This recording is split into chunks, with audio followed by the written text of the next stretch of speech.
quiero hablarles de un tipo que se llama Johann Suter. No sé si lo conocen.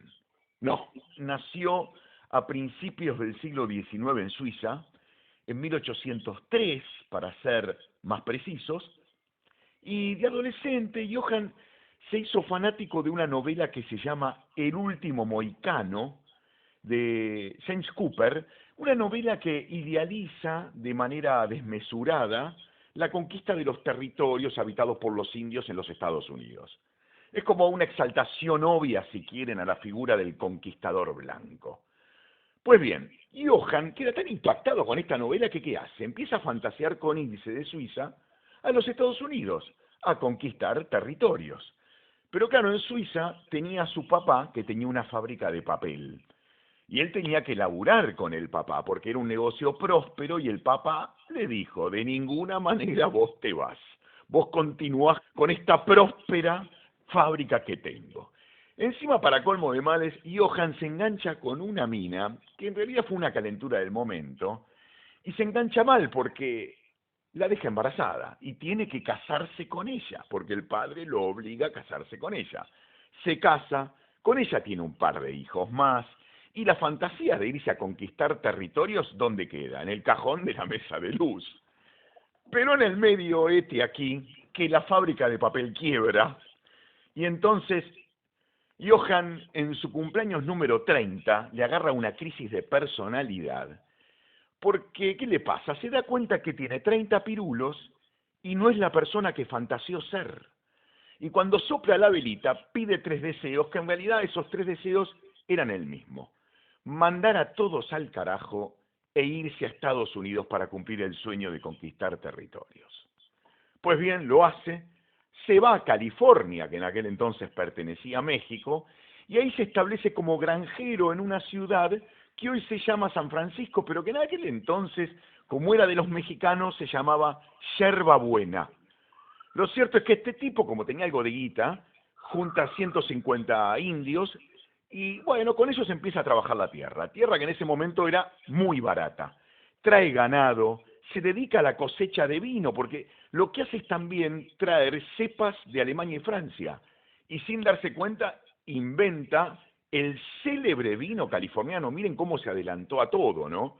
Y acá viene lo más lindo. Pasan 10 años, se compró ya casi toda California, y en su cumpleaños número 40, es decir, 10 años después, vuelve a hacer el balance y se da cuenta de que es el hombre más rico de los Estados Unidos. ¿Por qué Estados Unidos? Porque en el medio estalla la guerra entre México y Estados Unidos y los mexicanos pierden y tienen que ceder a Alta California. Bueno, y Alta California era donde él vivía y él entonces pasa a ser ciudadano norteamericano y dueño de todas esas tierras, ¿no es cierto? 10 años después, manda a llamar a la familia y en un momento manda a construir en esas tierras que él tenía un molino que se activa con la fuerza del agua. Y lo llama un carpintero que era bastante conocido, de apellido Marshall. Y cuando Marshall empieza a poner en funcionamiento ese molino, en el agua encuentran ¿qué? Pepitas de oro. Evidentemente toda la suerte estaba del lado de Suter, porque no solamente tenía territorios a diestra y siniestra, sino que encima en esos territorios había oro. Suter le pide a Marshall que no diga nada, pero Marshall no resulta un buen plan porque le gustaba hablar. Y al otro día se le aparecieron un par de tipos a Suter que invadieron su propiedad en búsqueda del metal precioso. Y estos tipos trajeron a otros tipos, y estos otros tipos a otros. En un momento Suter vio que sus tierras se llenaron de gente. Guernica al lado de esto era un poroto literalmente. ¿Qué empezó a pasar? Con el tiempo, las propiedades de Suter fueron ocupadas, saqueadas, su ganado degollado para comer, los cultivos arruinados, los almacenes que tenía vaciados. El tipo pasó de ser el hombre más rico de Estados Unidos a convertirse, pero en nada, en un mendigo, porque las propiedades que él tenía nadie se las reconocía como suyas. Encima los buscadores de oro que van llegando se las empiezan a repartir. Y no solamente los americanos eran quienes se repartían estas tierras, También había hawaianos, mexicanos, chilenos, peruanos, chinos, porque de todas partes del mundo fueron a los Estados Unidos, obviamente obsesionados con qué, con encontrar oro, que así empezó la famosa fiebre del oro. Estamos hablando de 1848. Es interesantísimo lo que sucede, porque explota California a nivel demográfico y también explota la xenofobia, porque los americanos no querían extranjeros en el territorio, porque el negocio del oro se lo querían quedar ellos, y empezaron a perseguirlos. Esto derivó en un gran descontrol que terminó en matanza de chinos, mexicanos, hawaianos, peruanos, también indios, porque no se olviden que los indios trabajaban la tierra de Suter. Bueno, ¿qué pasó al final? Se encontró muy poco oro, ya se sabe. ¿Quiénes se enriquecieron más? Los que vendían el material para la búsqueda, los burdeles, que satisfacían, digamos, las necesidades de esos hombres que estaban mucho tiempo solos, y básicamente los jugadores de cartas que desplumaban a los que no sabían jugar las cartas. Esos ganaron todos. Oro se encontró muy poco. Acá viene lo más interesante para mí de esta historia. Suter, muy enojado, le hace un juicio al Estado. ¿Por qué? Porque le robaron todo lo que legalmente él tenía, dentro de lo que en ese momento era la legalidad. Y acá viene lo más dramático. El Estado y los que ya estaban asentados en esas tierras, que eran muchísimas personas, van a verlo a Suter, le dicen que no le van a devolver nada, le queman la casa, se la saquean, le matan a los hijos, y Suter muere tiempo después de una manera shakespeariana, porque miren cómo muere, y miren qué símbolo, ¿no? Subiendo las escaleras del Palacio del Congreso de Estados Unidos, reclamando justicia. Ahí el tipo muere. Ahora bien, hoy los Estados Unidos prefieren no hablar de este caso, y ustedes dirán ¿por qué? Porque les da vergüenza, porque fue la primera vez en su vida que la justicia, es decir, el Estado, falló en contra de la propiedad privada. El Estado, que tiene el monopolio de la fuerza y la justicia, lo abandonó a Suter. Y miren si le da muchísima vergüenza que casi no hay ninguna película, mirá que los americanos de todo hacen un film, que hable sobre el caso Suter, mostrando cómo el Estado fallaba en contra de la propiedad privada. Pero esto, ojo, le dejó a los Estados Unidos una hermosa lección. Se dijeron, esto jamás tiene que volver a pasar. No hablemos más del tema, pero que jamás vuelva a pasar. ¿Y por qué te cuento de esto? Bueno, está bastante servido. Yo lo pienso desde el punto de vista personal. Ojalá que a nosotros esto que pasó esta semana, donde se desalojó a la gente que usurpaba, nos deje una lección. Digo, que se empiece a replicar porque todavía hay tierras ocupadas, ahora sobre todo en el sur.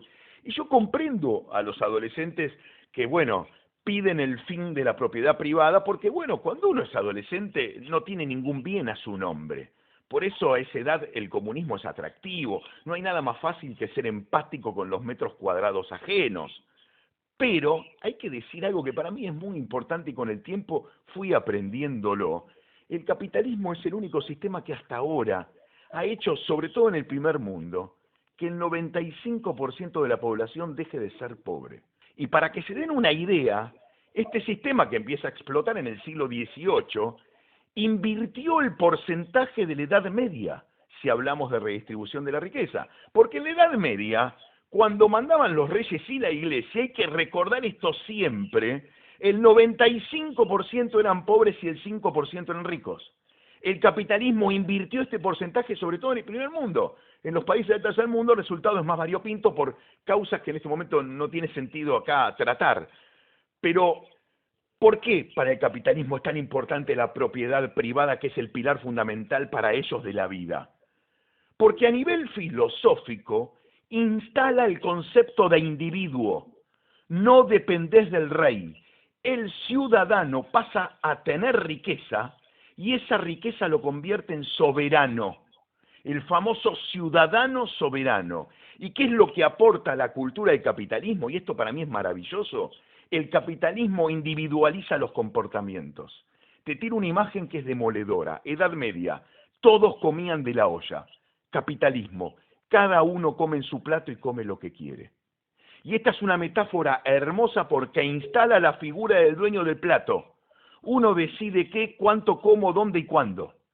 Por eso, si mi casa es del Estado, el Estado es mi dueño. Yo no puedo pensar distinto a quien administra el Estado porque me quitan la casa. Nosotros tuvimos casos así con Milagro San en Jujuy. O sea, no me dejan pensar por mí mismo. La propiedad privada es tan importante. Fíjate vos que quienes la critican se desesperan por tenerla. Es el único Dios en el que se cree con fervor, al punto tal que están dispuestos a cometer un delito para adorar ese Dios privado. Salvo un budista que la tuvo y renunció, yo no conozco a nadie que no haya querido tener una casa a su nombre. Ni hablemos de los que gobiernan, que ponen en duda la propiedad privada ajena mientras ellos acumulan bienes incluso en el exterior. Mirá, si algo demostró la caída del muro es que los comunistas más fanáticos al final terminaron siendo hasta más fanáticos que los mismos capitalistas, porque ni bien llegó la perestroika, los rusos salieron a comprar todos los bienes que pudieron, incluso hasta casas en Londres. Ojo, yo estoy con ellos en ese fanatismo, porque ¿sabés por qué hay tanta desesperación por la casa propia? Y esto es lo maravilloso que instala filosóficamente el capitalismo. Porque, ¿sabés lo que nos vino a contar en definitiva el capitalismo? Que no hay nada más lindo que ser dueño de tu vida. Sistema perfectible desde ya, pero no olvidemos algo, es un sistema que no tiene ni 3 siglos. Diego Gracias, Javier Diego. Recalde, muchísimas gracias. Gracias por todo.